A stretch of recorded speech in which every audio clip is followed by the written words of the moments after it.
여러분 안녕하세요. 전산회계 운용사 2급 실기편입니다. 실기시험 연구 문제 중 네 번째 장부조회가 되겠습니다. 회계원리 파트의 마지막 문제인 네 번째 장부조회는 출제 범위가 합계잔액 시산표, 일월계표, 거래처 원장. 거래처 원장은 그렇죠. 상대방 거래처의 코드별로 구분이 되어 있고 현금 출납장, KIFRS 재무상태표, KIFRS 포괄손익계산서 등 회계장부로 이루어지고 있습니다. 회계장부는 겹치는 부분들도 있어요. 그래서 찾기 쉬운 쪽에서 찾아서 답을 구하시면 될 것 같고요. 문항수는 6문항이 되겠습니다. 각 2점씩 해서 12점을 획득하실 수 있는 문제가 되겠습니다. 주의할 사항은요. 뉴 S+는 답안 수록이라는 메뉴가 있어요. 프로그램 앞에 이제 시험을 보시게 되면은 그 답안 수록이라는 메뉴 있거든요. 그거를 클릭을 해갖고 답안을 등록을 합니다. 등록하고 반드시 저장 버튼을 눌러 주셔야 돼요. 저장 버튼을 꾹 눌러갖고 저장이 되면 제출하시면 되는 거거든요. 얘는 어디에만? 시험 버전에만 있다. 답안을 작성을 하실 때, 시험 버전에 답안 작성하실 때는 문자 외에는 숫자만 합니다. 즉 원표시죠. 한글로 원, 월, 단인, 그리고 서로 이렇게 우리 세 자리마다 컴마 찍잖아요. 이 컴마도 안 됩니다. 그래서 컴마 이런 것들은 모두 생략해야 돼요. 숫자로만 이루어져야 되고요. 자, 숫자만 입력. 요거 중요하죠. 소수점은 가능합니다. 그래서 소수점을 포함하는 경우에 소수점 입력 가능. 나머지는 모든 부호는 입력하지 않는다. 예시로 보면은 54,200원이 답이에요. 그러면 54200 이렇게 답안을 등록하셔야 되고 소수점이 있다. 그럼 54.251 해서 소수점은 인정. 다만 원표시가 있다든가 컴마가 있다든가 또 여기는 컴마가 있고 원이 있고 여기는 월이 있고 여긴 개가 있고 여기는 건이 있어요. 그리고 얘를 5,000 이렇게 하셔도 안 된다라는 거예요. 무조건 뭐만 숫자와 소수점만 해당이 된다라는 거를 주의하시면 될 것 같습니다. 자, 문제 풀어보도록 하겠습니다. 문제 4. 다음 사항을 조회하여 번호 순서대로 단답형 답안에 등록하시오. 자, 순서대로 답안에 등록을 하셔야 됩니다. 네. 뭐 들쑥날쑥하게 풀지는 않으시겠죠? 그래서 순서대로 답안을 구하셔서 기록을 해주시면 되겠고요. 첫 번째 문항입니다. 10월 31일 현재 받으러 온 미 회수액은 얼마인가? 라고 물어봤어요. 말일 현재 받으러 온의 미 회수액은 그렇죠. 잔액을 물어보는 겁니다. 잔액. 그래서 1월 1일부터 10월 31일까지 조회를 하셔도 되고요. 아니면 합계잔액시산표 열으셔도 됩니다. 계정별 원장 네 하셔도 되고요. 자, 저는 합계잔액시산표로 열도록 할게요. 자, 회계 모듈에 결산재무제표원의 합계잔액시산표 클릭. 10월 31일입니다. 받으러 온의 미회수액은 잔액이죠. 그래서 2,100만 원이 되겠습니다. 그럼 답은 어떻게 해야 돼요?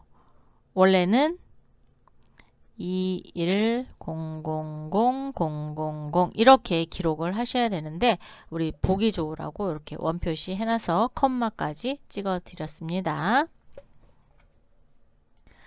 두 번째 문항입니다. 10월 31일 현재 선풍기의 재고 수량은 몇 개인가?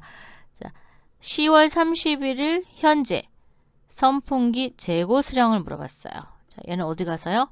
오, 재고자산 수불부. 재고 수량을 물어봤으니까. 자, 물류관리로 오시고요. 재고관리에 재고자산 수불부 클릭. 10월 31일 이렇게 해도 되고요. 1월부터 10월까지 전 품목에 대해서 하셔도 되고 아니면 선풍기만 하겠다. 네, 선풍기만 하셔도 됩니다. 이렇게 선풍기. 근데 그냥 마구 엔터하는 게 더 나을 수도 있어요. 네. 좀 시간을 벌으려면 하시고 선풍기에다 커져 갖다 놓고 재고 수량은 몇 개입니까? 그랬으니까 2월 20일인 100개. 자, 답은 100이라고 쓰시면 됩니다. 세 번째 문항입니다. 5월 31일 현재 황해전자의 외상매입금 미지급액은 얼마인가? 황해전자, 즉 거래처를 물어봤습니다. 그러면 거래처 원장밖에 안 열려요. 자, 거래처 원장. 미지급액은 그렇죠. 잔액을 이야기하는 겁니다. 그럼 한번 볼까요? 자, 회계 모듈에 전표 입력 장부에 거래처 원장 클릭. 엔터 하시고 05월 31일까지만 하시면 돼요. 외상매입금 마구 엔터해서 저는 황해전자를 찾을게요. 황해전자의 잔액은 1,700만 원입니다. 답은 1,700만 원이 되겠죠. 기록할 때는 원표시 빼고 컴마 다 빼고 기록하시면 되겠습니다.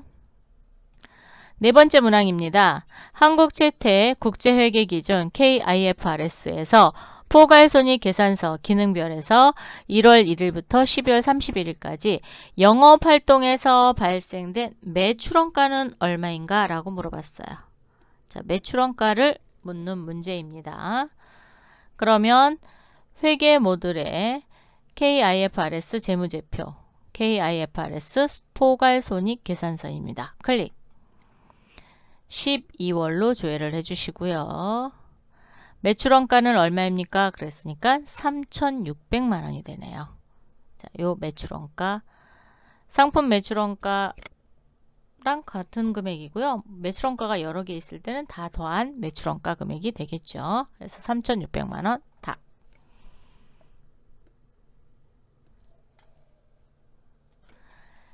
다섯 번째 문항입니다. 3월 1일부터 10월 31일까지 현금의 총 지출 총액은 얼마입니까? 라고 물어봤어요. 이렇게 3월부터 10월 31일 이렇게 중간에 뚝 잘라 놓은 거죠. 이렇게 볼 때 가장 좋은 건 1월계표입니다.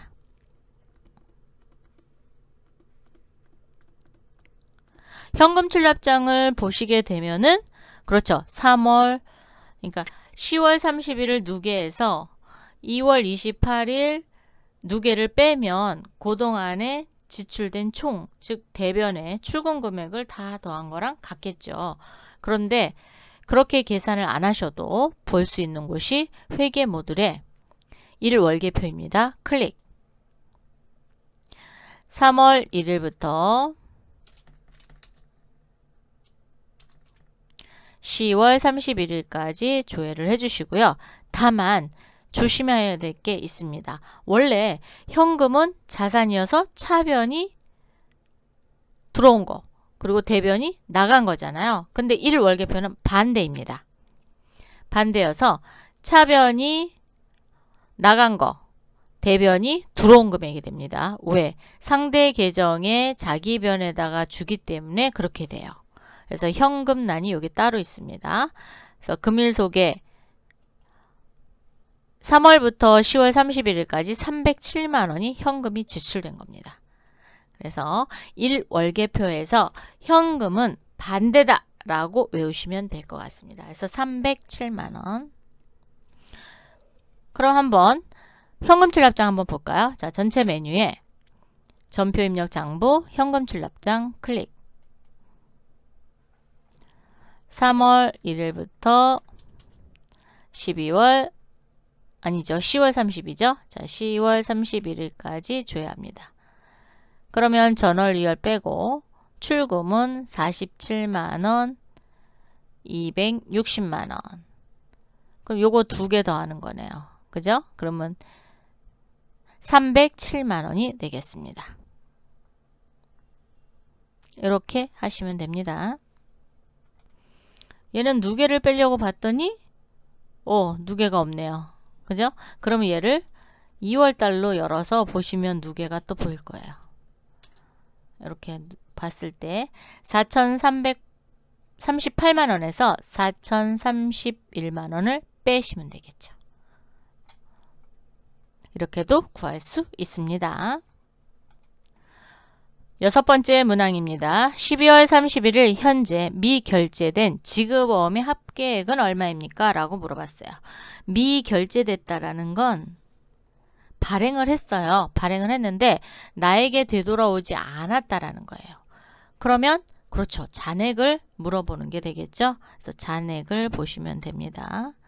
잔액을 보는데 12월 31일 현재라고 했으니까 합계잔액시산표를 보시는 게 가장 좋을 것 같네요. 아니면 계정별 원장 보셔도 되고요.